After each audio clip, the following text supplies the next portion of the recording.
Hello friends, SM academy या YouTube चॅनलमध्ये आपल्या सर्वांचे मनपूर्वक स्वागत. आजच्या व्हिडिओमध्ये आपण बघणार आहोत HEN 101 या सब्जेक्ट कोडचे फक्त हिंदीचे क्वेश्चन्स पेपर. आतापर्यंत जेवढे पेपर मला जमा करता आले तेवढे मी केलेले आहेत आणि यापूर्वीच्या व्हिडिओमध्ये आपण 2016चा एक क्वेश्चन पेपर हिंदीचा कसा सोडवायचा, त्याची उत्तरं काय असली पाहिजेत याबाबत चर्चा केलेली आहे. आजच्या व्हिडिओमध्ये आपण फक्त क्वेश्चन्स बघणार आहोत आणि मी तोंडी तुम्हाला त्या प्रश्नाचं उत्तर कुठल्या स्वरूपात लिहायचं आहे आणि कोणकोणते प्रश्न रिपीट झालेले आहेत, तुम्हाला कोणत्या प्रश्नांचा अभ्यास करायचा आहे, कुठल्या भागावर भर द्यायचा आहे ते सांगणार आहे. त्यापूर्वी तुम्ही चॅनलवर नवीन असाल आणि चॅनलला अजूनही सबस्क्राईब केलेलं नसेल तर सबस्क्राईब करा, जेणेकरून तुम्हाला व्हिडिओचे नोटिफिकेशन वेळेत मिळतील आणि व्हिडिओ लवकरात लवकर बघता येईल आणि तुम्हाला त्याचा परीक्षेमध्ये नक्कीच फायदा होईल.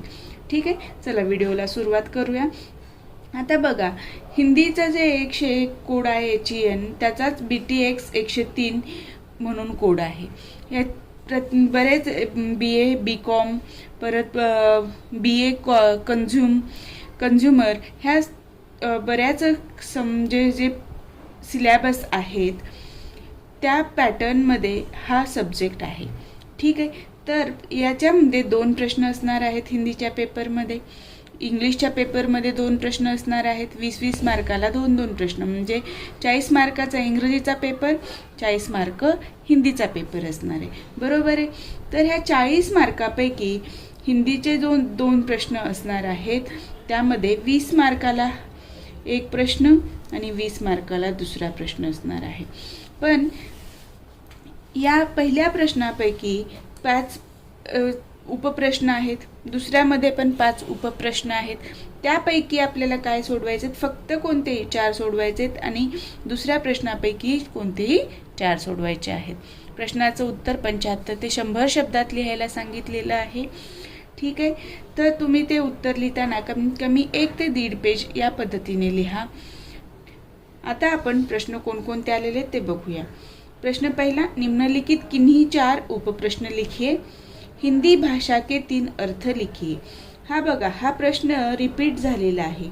हिंदी भाषा के 3 अर्थ लिखिए. आपण उत्तरात बघितलं होतं याचे 3 अर्थ म्हणजे 3 प्रकार.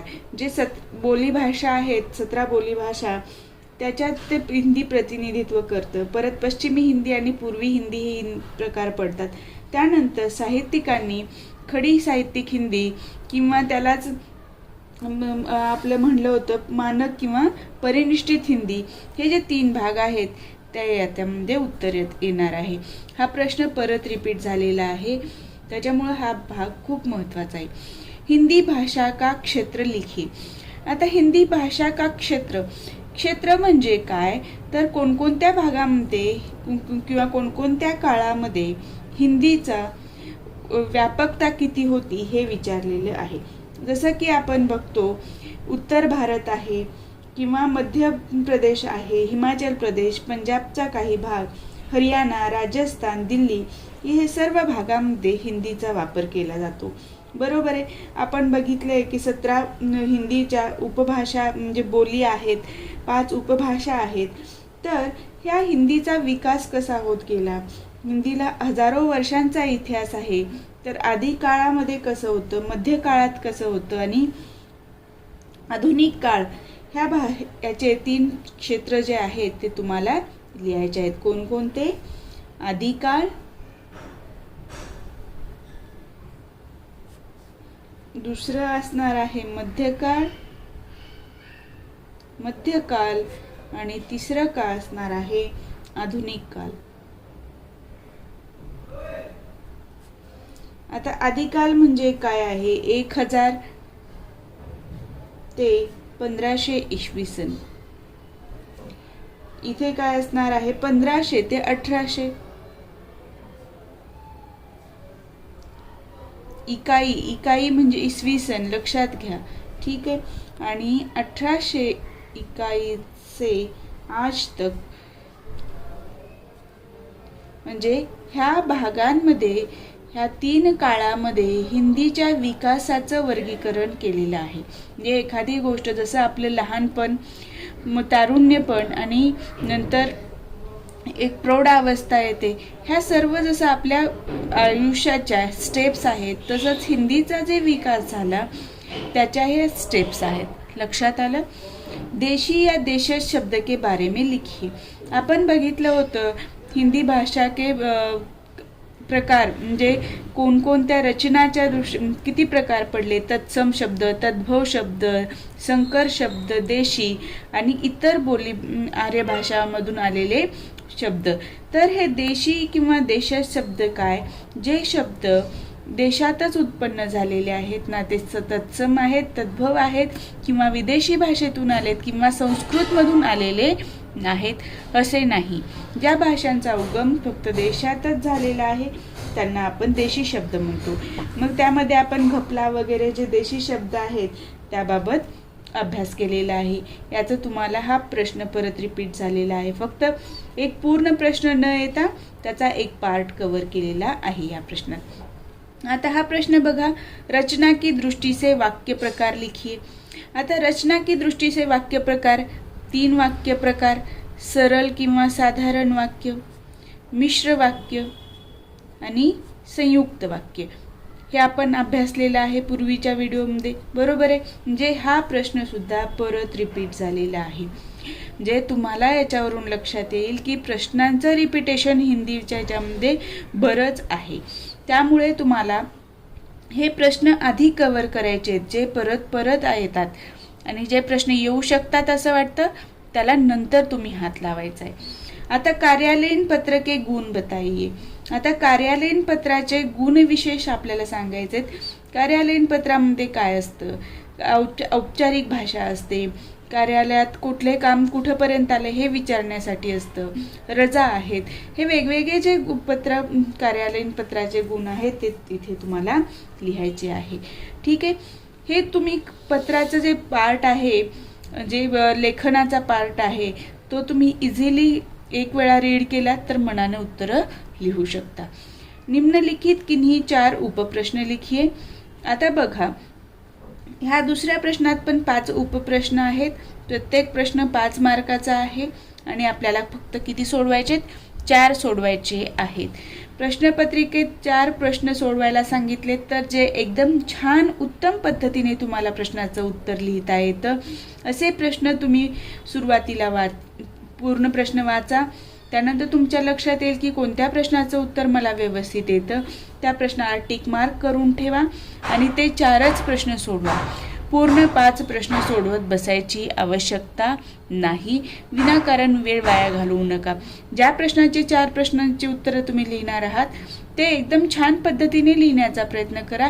तो विनाकारण 5व्या प्रश्नाचं उत्तर लिहिण्यात वेळ घालवत बसण्यापेक्षा याची क्वालिटी वाढवण्याचा, अक्षर चांगले काढण्याचा, मुद्देसूद उत्तर लिहिण्याचा प्रयत्न तुम्ही केला पाहिजे.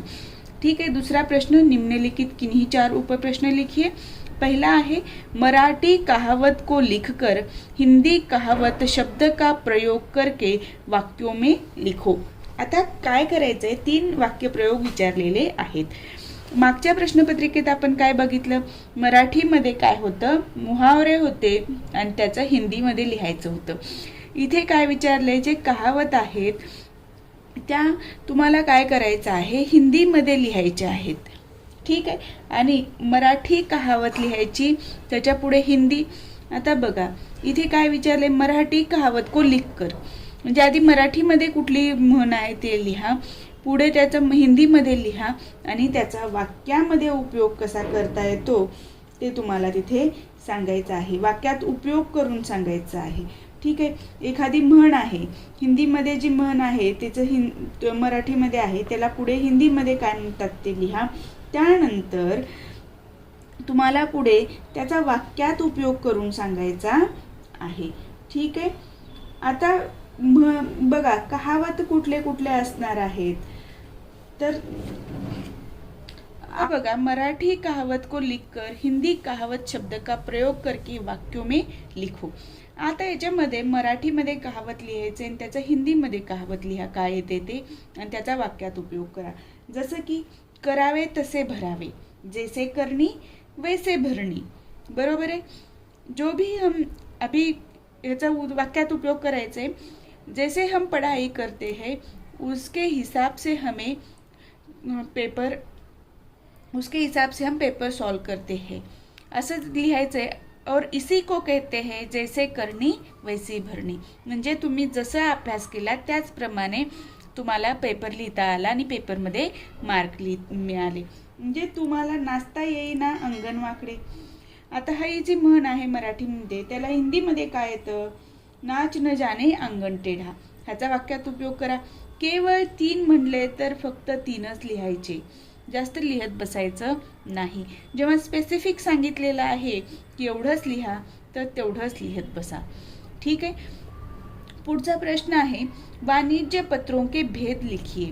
हा प्रश्न बघा परत रिपीट झालेला आहे. या प्रश्नाचं उत्तर मी तुम्हाला दिलेलं आहे वाणिज्य पत्रों के भेद. मग वाणिज्य पत्रांचे प्रकार किती आहेत? त्याच्यामध्ये मागणीसाठीचं पत्र आहे, परत आपलं पेमेंटसाठीचं पत्र आहे, संदर्भ पत्र आहे, इन्क्वायरीसाठीचं पत्र आहे. त्या पत्रांची फक्त तुम्हाला ते नावं लिहायची आहेत आणि त्याची थोडक्यात माहिती 1-2 ओळीमध्ये फक्त लिहायची. हे पत्र संदर्भ पत्र तर ह्या संदर्भ मागवण्यासाठी किंवा एखाद्या गोष्टीची आपल्याला विचारपूस करायची आहे, किंमत किती आहे काय नाही त्याबाबतचं पत्र आहे. 2 ओळीत लिहा. या पद्धतीने तुम्हाला या प्रश्नाचं उत्तर लिहायचं आहे. तिसरा प्रश्न आहे राष्ट्रभाषा बनाने के लिए कौन कौन से गुण चाहिए.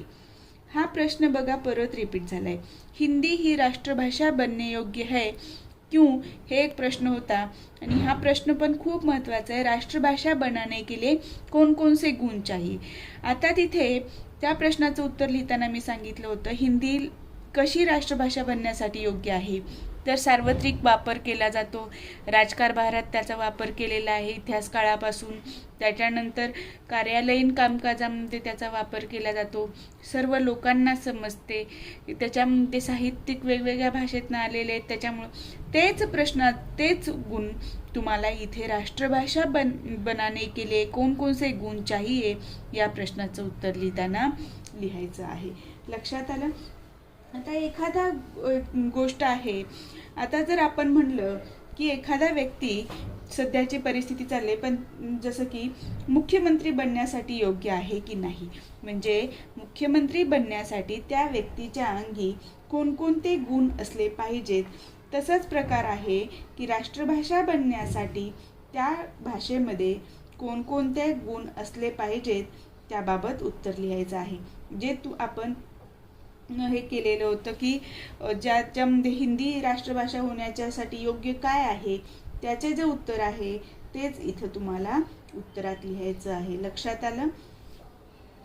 हिंदी में किन किन विदेशी भाषाओं के कौन कौन से शब्द है इसे बताइए. हिंदी में किन किन विदेशी भाषाओं के.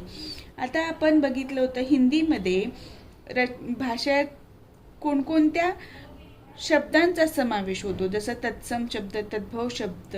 तसं विदेशी भाषातनं जे शब्द आलेले आहेत जसं की पारसी, बांगलादेशी हे जे शब्द आलेले आहेत त्याबाबत तुम्हाला इथे थोडक्यात माहिती लिहायचं आहे. उदाहरण द्यायचं आहे. जे शब्द विदेशातून परकीय भाषेतून भारतीय भाषेमध्ये आलेत, हिंदीमध्ये आलेत त्यांना काय म्हणतात? विदेशी भाषाओं से आए हुए शब्द. आणि त्याचं उदाहरण द्यायचं. जसं की रेलगाडी वगैरे आपण जे शब्द घेतलं होतं संकर करून जे विदेशी भाषेतनं आले जोडून आलेले आहेत त्याच्याबाबत तुम्हाला माहिती लिहायची आहे. 5वां प्रश्न आहे वाक्य के गुणों को बताकर उनका अर्थ स्पष्ट कीजिए. वाक्य के गुणों को बताकर. वाक्य के गुण म्हणजे काय? वाक्यामध्ये कोणकोणते गुण असले पाहिजेत. जसं आपण बघितलं होतं सन्निधी, सार्थकता हे जे वाक्याचे गुण आहेत ते गुण तुम्हाला सांगायचं आहे आणि त्याचं थोडक्यामध्ये अर्थ स्पष्ट करायचा आहे. पदान्वय, पदक्रम ह्याबाबत जे आपण अभ्यास केलेला आहे लास्ट व्हिडिओमध्ये तेच उत्तर इथे जसंच्या तसे. म्हणजे तुम्हाला आता ह्या 2 प्रश्नातनं काय लक्षात आलं? पहिला प्रश्न, दुसरा, तिसरा, चौथा, 5वा, 6वा, 7वा, 8वा म्हणजे 10 पैकी 8 प्रश्नांचं रिपिटेशन झालेलं आहे. लक्षात येते. म्हणजे तुमच्यासाठी किती महत्त्वाचं आहे बघा प्रश्नपत्रिका बघणं. आणि ज्या प्रश्नांची उत्तरं तुम्हाला माहिती आहे की हे प्रश्न नक्की परीक्षेमध्ये येणार आहे, त्या प्रश्नाचं उत्तर तुम्ही लिहून तयार ठेवा. स्वतःसाठी शॉर्ट नोट करून ठेवा की या प्रश्न जर आला परीक्षेमध्ये तर उत्तरामध्ये माझे हे पॉईंट कव्हर झाले पाहिजेत. लक्षात येते. आता आपण बघणार आहोत मे 2017 ची जी हिंदीची क्वेश्चन पेपर आहे ते. आता इथे पण आपल्याला सेम पॅटर्न आहे, 2 प्रश्न. त्याच्यातले फक्त आपल्याला पहिल्या प्रश्नातल्या 4 आणि दुसऱ्या प्रश्नातले 4 प्रश्न कोणते सोडवायचे.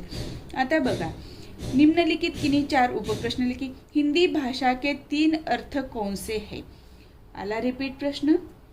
वाक्य के गुण कौन से है? रिपीट प्रश्न.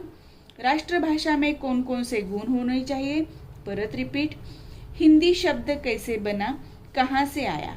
हा प्रश्न थोडा आतापर्यंत आपण जे 2 प्रश्नपत्रिका बघितल्या त्यामध्ये नव्हता, हा वेगळा आलेला आहे. बरोबर आहे. कार्यालयीन पत्र के गुण स्पष्ट कीजिए. हा प्रश्न परत रिपीट आलेला आहे.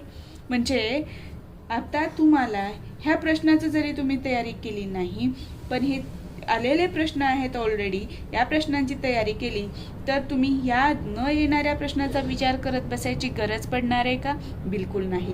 तरी पण हिंदी शब्द कैसे बना, कहाँ से आया, जसं हिंदी या शब्दाचा उगम कसा झाला, परत हिंदी हा शब्द इराणी भाषेतून कसा आला, हे जे आहे ते तुम्हाला लिहायचं आहे. जेव्हा तुम्ही हिंदीचा अभ्यास करायला सुरुवात करता तेव्हाच पहिलाच चॅप्टर आहे ज्यामध्ये तुम्हाला हिंदी कशी बनली, हिंदी शब्द कुठून आला, सिंधूपासून सिंध कसं बनलं, नंतर मग हिंदू कसं बनलं हे तुम्हाला सांगायचं आहे. लक्षात येते. परत प्रत्यय हिंदू कसा लागला, इराणी भाषेतनं त्याचा अर्थ काय आहे, हिंदीक बना, हिंदी का जिसका अर्थ हिंदीक म्हणजे का हिंदू, त्याच्यापासनं शब्द इंग्रजीमध्ये इंडिया आला. हे जे शब्द आहे हे तुम्ही प्रत्येक वेळेस पुस्तक उघडलं की ते वाचलेलं आहे, त्यामुळे या प्रश्नाचं उत्तर तुम्ही इझिली देऊ शकता. लक्षात आलं. आता पुढचा दुसरा प्रश्न बघा. निम्नलिखित किन्हीं 4 उपप्रश्न लिखिए. आता आपल्याला 5 पैकी कुठलेही 4 सोडवायचे. रचना की दृष्टि से वाक्य के प्रकार कितने और कौन से है? परत प्रश्नाचं रिपीटेशन. रचना की दृष्टि से वाक्य के 3 प्रकार है. कौन कौन से है? सरळ वाक्य, मिश्र वाक्य, संयुक्त वाक्य. याच्याबाबतच्या प्रश्नाचं उत्तर कसं लिहायचं आहे ते आपण फर्स्ट व्हिडिओमध्ये बघितलेलं आहे. यावरच्या तेच उत्तर जसंच्या तसं कॉपी पेस्ट करा. संपर्क भाषा किसे कहते हैं? संक्षेप में लिखिए. हा प्रश्न वेगळा आलेला आहे. संपर्क भाषा किसे कहते? जिस भाषा के माध्यम से हम एक दूसरे के साथ बातचीत कर सकते हैं, अपना कहना दूसरों तक पहुंचा सकते हैं, अपने विचार दूसरों तक पहुंचा सकते हैं, उनके विचार ग्रहण कर सकते हैं, त्याला काय म्हणतो आपण? संपर्क भाषा म्हणतो. त्याबाबत संपर्क भाषा, हिंदी ही संपर्क भाषा कशी बनली हेही तुम्हाला याचं उत्तर लिहिताना लिहायचं आहे. म्हणजे हा पहिला जो चॅप्टर आहे त्यापैकीच हा प्रश्न आहे जे तुम्ही हिंदी, संपर्क भाषा, राजभाषा, राष्ट्रभाषा हे जे आहे त्याच्यातून हे उत्तर तुम्हाला मिळेल. हिंदी ही इस महादेश की राष्ट्रभाषा होने योग्य है, स्पष्ट कीजिए. हा प्रश्न परत रिपीट आलेला आहे. हिंदी ही राष्ट्रभाषा होणे योग्य है, क्यों, स्पष्ट कीजिए. फक्त इथे काय वाक्य टाकलंय? हिंदी ही इस महादेश की. प्रश्न बघा, फक्त विचारताना फक्त शब्द ॲड केलेले आहेत, पण प्रश्न जसंच्या तसा आहे, त्याचा अर्थ बदलत नाही. लक्षात आलं. ह्या प्रश्न पण रिपीट आहे, याचं उत्तर आपण घेतलेलं आहे. आता पुढचा प्रश्न बघा. निम्नलिखित कहावते मराठी से हिंदी में लिखिए. आता हे कहावते सांगितलेले आहे ते मराठीतून हिंदीत लिहायचे. मराठीत दिली.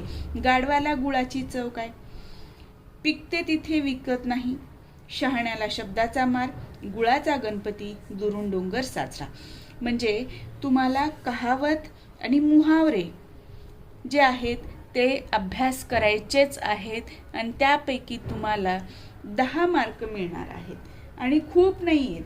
तुमच्या पुस्तकात बघितलं तर खूप झालं, 15-20च फक्त लिस्ट आहे आणि तेच परत परत रिपीट आलेले आहेत. लक्षात येते तुमच्या की काय तुम्हाला करायचं आहे. हे भाग तुम्ही स्किप बिलकुल करायचा नाही आहे. तुम्हाला कहावते आणि वाक्यप्रयोग, वाक्यप्रचार म्हणजे म्हणी, मुहावरे हे वाचायचेच आहेत, कारण हे प्रश्न परत परत रिपीट झालेले आहेत. फक्त कहावते जे आहेत ते तुम्हाला काही वेळेला कुठलेही 3 लिहा असं मागे सांगितलं होतं मागच्या प्रश्नपत्रिकेमध्ये, आणि इथे काय सांगितलेलं आहे की दिलेलं आहेत त्याचं काय लिहायचंय, फक्त हिंदीमध्ये लिहायचंय आणि त्याला 1 मार्क मिळणार आहे. जसं की बघा, गाढवाला गुळाची चव काय. आता ह्याच्यासाठी तुम्हाला पुस्तकामध्ये जे हे दिलेले लिस्ट दिलेली आहे ती फक्त अभ्यासायची आहे. जसं बंदर क्या जाने अद्रक का स्वाद, गाढवाला गुळाची चव काय यासाठी काय येईल, बंदर क्या जाने अद्रक का स्वाद. पिकते तिथे विकत नाही, आता याच्यासाठी काय येईल, पिकते तिथे विकत नाही, घर की मुर्गी दाल बराबर, शहाण्याला शब्दाचा मार. आता ही म्हण आपण नेहमी वाचतो, त्याला हिंदीमध्ये काय म्हणतात, अकलमंद को इशारा काफी. चौथी म्हण आहे कहावत आहे गुळाचा गणपती. आता गुळाचा गणपती याच्यासाठी काय, गोबर गणेश, म्हणजे इथे गुळाचा गणपतीला इथे म्हण काय आहे, गोबर गणेश. आता दुरून डोंगर साजरा ही म्हण आपण नेहमी वाचतो, दूर के ढोल सुहावणे, हे याच्यासाठी येईल. म्हणजे जी आपल्या पुस्तकामध्ये जी लिस्ट आहे त्यापैकीच हे मुहावरे, कहावते आलेले आहेत. आणि हे अनुवाद ह्या भागामध्ये येतं, ज्याच्यामध्ये काय फक्त ट्रान्सलेट आहे, मराठीतून हिंदीत, हिंदीतून मराठीमध्ये. लक्षात येते. 5वा प्रश्न आहे, निम्नलिखित अनुच्छेद का हिंदी में अनुवाद कीजिए. हे निम्नलिखित अनुच्छेद का म्हणजे इथे एक पॅरेग्राफ न देता काय दिलेले आहेत, वाक्य दिलेले आहेत आणि याचा आपल्याला काय करायचंय, हिंदीमध्ये भाषांतर करायचं आहे. मी वाघाला घाबरलो. आता हिंदीमध्ये काय येईल, बाघ को घबरा गया, तरी पण मी त्याला भेटतो, फिर भी मैं उसे मिलूंगा. मी त्याला म्हणालो की मला तुला एक गोष्ट विचारायची आहे. आता मी त्याला म्हणालो, मैंने उससे पूछा की मला तुला एक गोष्ट विचारायची आहे. मैंने उससे पूछा मुझे तुझसे एक बात पूछनी है. किंवा तुमसे म्हणा, वाघ स्वभावाने दयाळू होता, बाघ स्वभाव से दयालू था, माझ्याने गप्प बसवेना, मुझसे चुप नहीं रहा जाता किंवा नहीं रहा गया. हे जे आहे ते तुम्हाला फक्त इथे पॅरेग्राफ न देता भाषांतर करण्यासाठी वाक्य दिलेले आहेत आणि त्याचं तुम्हाला हिंदीमध्ये भाषांतर करायचं आहे. बघा, खूप सोपी प्रश्नपत्रिका आहे. परत प्रश्नांचं रिपिटेशन आहे, त्यामुळे ते प्रश्न परत तुम्ही वाचन करा आणि तेवढं केलात तरी तुम्ही इझिली 30 मार्क मिळवू शकता. लक्षात येते. आता आपल्याकडे पुढची प्रश्नपत्रिका आहे जानेवारी 2018ची. ठीक आहे. आता याच्यामध्ये परत आपल्याला लक्षात येईल की कोणते प्रश्न रिपीट झालेले आहेत, कोणते नाही. निम्नलिखित किन्हीं 4 उपप्रश्न लिखिए. कार्यालयीन पत्र की रूपरेखा स्पष्ट कीजिए. हा प्रश्न कार्यालयीन पत्रों के गुण भेद विचारलं होतं. इथे काय विचारलेलं आहे, रूपरेखा. म्हणजे कार्यालयीन पत्र लिहिताना कोपऱ्यात इथे आपण ॲड्रेस लिहितो, ज्याला पत्र लिहितो त्याला ॲड्रेस करतो, विषय टाकतो आणि आपण लिहित असतो आपलं मागणी काय आहे, मायना ते. हे तुम्हाला इथे लिहायचं आहे. भाषा विज्ञानवेत्ता संसार की भाषाओं को किन किन विभिन्न कुलों में विभाजित करते हैं. हा प्रश्न रिपीट आलेला आहे. मी तुम्हाला कुळ कसं लक्षात ठेवायचं सांगितलं होतं. जसं द्रविड, परत Bharat European, African, American language, ह्या पद्धतीने तुम्हाला मी सांगितलं होतं. त्या पद्धतीने तुम्ही हे भाषेचे कुळ लक्षात ठेवायचे आणि लिहायचं आहे. वाक्य के मुख्य 4 प्रकारों को संक्षेप में जानकारी लिखी. वाक्यांचे मुख्य प्रकार, जसं वाक्यांचे प्रकार आहेत प्रश्नार्थक वाक्य, परत उद्गारवाचक वाक्य, हे जे वाक्याचे प्रकार आहेत ते तुम्हाला लिहायचे आहेत. हिंदी शब्द कैसे बना, कहाँ से आया, स्पष्ट कीजिए। हा प्रश्न परत रिपीट आहे। वाणिज्य पत्रों के 5 भेद स्पष्ट कीजिए, परत रिपीटेशन। बघा, म्हणजे तुम्हाला नवीन असं काहीही 2018च्या प्रश्नपत्रिकेमध्ये दिसणार नाही आणि आता सुद्धा अपेक्षा आहे की हेच प्रश्न तुम्हाला रिपीट होतील। दूसरा प्रश्न, निम्नलिखित किन्हीं 4 उपप्रश्न लिखे। राष्ट्रभाषा में कौन कौन से गुण होने चाहिए। प्रत्येक वेळेस प्रश्न वाचला की तुम्हाला लक्षात आलं पाहिजे राष्ट्रभाषा में कौन कौन से गुण होने चाहिए। परत परत रिपीट प्रश्न। आता इथे वाचल्यानंतर तुम्हाला क्लिक झालं पाहिजे कोणते गुण पाहिजे। सर्वांना ती भाषा समजली पाहिजे, व्यापक पाहिजे, परत त्याचा विस्तार जास्त पाहिजे, कार्यालयीन भाषेत वापर केला पाहिजे, सर्वांना समजली पाहिजे, त्याला इतिहास असला पाहिजे। हे जे गुण आहेत ते तुमच्या डोळ्यासमोर आले पाहिजेत। प्रश्न जेव्हा रिपीट होतं त्यावेळेला त्या प्रश्नात वाचल्यानंतर त्या प्रश्नाचं उत्तर लिहिण्यासाठी कोणते पॉइंट त्यामध्ये आले पाहिजेत हे आपल्या नजरेसमोर आलं पाहिजे। आता दूसरा प्रश्न आहे, हिंदी की शब्दावली के 3 मुख्य विभाग कौन से है। आपण बघितलं होतं हिंदी शब्दावली मुहावरों 3 विभाग, मुख्य विभाग कौन से है। तत्सम शब्द, तद्भव शब्द, संकर शब्द हे जे आहेत ते इथे लिहायचं आहे। प्रश्न रिपीट झालाय, फक्त प्रश्नाची रचना बदललेली आहे, उत्तर तेच असणार आहे। कार्यालयीन पत्र के गुण स्पष्ट कीजिए। हा प्रश्न परत रिपीट झालेला आहे, बरोबर आहे। आता बघा पुढचा प्रश्न, निम्नलिखित मुहावरों का अनुवाद मराठी से हिंदी में लिखिए। हे जे आलेले प्रश्न मुहावरे अनुवाद, तिथे कहावत होती, इथे मुहावरे विचारलेले, म्हणजे इथे तुमचे 5 मार्क फिक्स आहेत। बोटावर नाचवणे, तोंडाला पाणी सुटणे, डाळ न शिजणे, डोळा लागणे, डोंगर कोसळणे। म्हणजे हे रिपीट बघा, डोंगर कोसळणे, डाळ न शिजणे हे जे आहेत ते रिपीट झाले की नाही। आता पुढचा प्रश्न आहे, निम्नलिखित अनुच्छेद मराठी से हिंदी में लिखिए। म्हणजे इथं आपल्याला काय करायचं आहे, भाषांतर करायचं आहे। तिथे वाघावर 2 हे होते, वाक्य होते। आता इथे रामाला चैन पडत नव्हते, पोस्टात जाऊन त्याने आपल्या मुलाला तार पाठवली, वडिलांना मनी ऑर्डर पाठवली, मग तो राणीच्या बागेत फिरायला गेला, तिथे एक सर्कस आलेली होती। हे 5 वाक्य दिलेत आणि याचा आपल्याला हिंदीमध्ये भाषांतर करायचं आहे। बघा, पेपर पॅटर्न 2000 आपला 17चा आणि 18चा बघितला तर हे प्रश्नाचं जे स्वरूप आहे, जसं मुहावरे किंवा कहावत मराठी ते हिंदीमध्ये करा आणि भाषांतर मराठीतून हिंदीमध्ये करा। म्हणजे तुम्हाला इथे तुमचे 10 मार्क्स फिक्स असणार आहे। आता आपल्याकडे मे 2018ची एक क्वेश्चन पेपर आहे, ते बघूया। म्हणजे आपल्याकडे आतापर्यंत कमीत कमी 4 क्वेश्चन पेपर झालेले आहेत, बरोबर आहे। मी एक सोडवून दाखवलेला, त्यानंतर 16चा एक, त्याच्यानंतर 17चा एक, त्याच्यानंतर जानेवारी 18चा, आता आणि आपल्याकडे आहे मे 2018चा पेपर। आणि एवढ्या पेपरमध्ये जेवढे प्रश्न आलेले आहेत तेवढे तुम्ही वाचून घ्या, त्याचे उत्तर कसं लिहायचं, त्याचे पॉइंट काय असले पाहिजेत ते नोट करून ठेवा। तुम्हाला परीक्षेमध्ये हमखास चांगले मार्क मिळतील आणि तुम्ही केलेलाच अभ्यास परीक्षेत येणार आहे। निम्नलिखित किन्हीं 4 उपप्रश्न लिखिए। आता इथे आपल्याला 5 पैकी 4 सोडवायचे आहेत।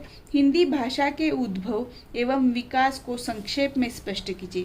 म्हणजे इथे हिंदी भाषेचा विकास कसा झाला, उगम कसा झाला ते लिहायचं आहे। जसं की हिंदी हा शब्द कसा विकसित झाला, त्यानंतर मग त्याचे क्षेत्र कुठे, आदिकाळ, मध्यकाळ आणि सध्या आधुनिक काळामध्ये त्याचा विकास कसा होत गेला, राजभाषा कशी वापरात आली, हे तुम्हाला इथे लिहायचं आहे। हा प्रश्न वेगळा आलेला आहे। भारतीय आर्य भाषाओं के शब्द समूह को संक्षेप में स्पष्ट कीजिए। भारतीय आर्य भाषाओं के शब्द समूह को, बघा भारतीय आर्य भाषा के शब्द समूह जे आपण बघितलं होतं, तत्सम, तद्भव शब्द, त्याच्यातला हा एक स्पेसिफिक विचारलेला आहे, म्हणजे हा परत रिपीट झाला क्वेश्चन। वाक्य की परिभाषा पर प्रकाश डालिए। वाक्य म्हणजे काय हा प्रश्न रिपीट झालेला आहे। वाक्य म्हणजे काय आणि वाक्याचे प्रकार सांगा। फक्त इथे काय सांगितले, वाक्य की परिभाषा पर प्रकाश डालिए। म्हणून मी वाक्य म्हणजे काय याबाबत तुम्हाला कमीत कमी 4 ते 5 ओळीबद्दल माहिती सांगितली होती, ती फक्त तुम्हाला एक्सपांड करून सांगायची आहे। कार्यालयीन पत्र की रूपरेखा स्पष्ट कीजिए। परत रिपीट प्रश्न, शब्दानुवाद का संक्षेप में परिचय दीजिए। आपण अनुवाद के प्रकार बघितला होता पहिल्या व्हिडिओमध्ये, बरोबर आहे। शब्दानुवाद, अर्थ, परत व्यावहारिक अनुवाद आणि रचनात्मक अनुवाद, ठीक आहे। तर त्यातला हा फक्त तुम्हाला विचारलेला आहे शब्दानुवाद, फक्त शब्दाचाच फक्त त्याचं काय केलं जातो, भाषांतर केलं जातं, शब्दाला महत्त्व दिलं जातं। हे प्रश्न रिपीट झालेला आहे।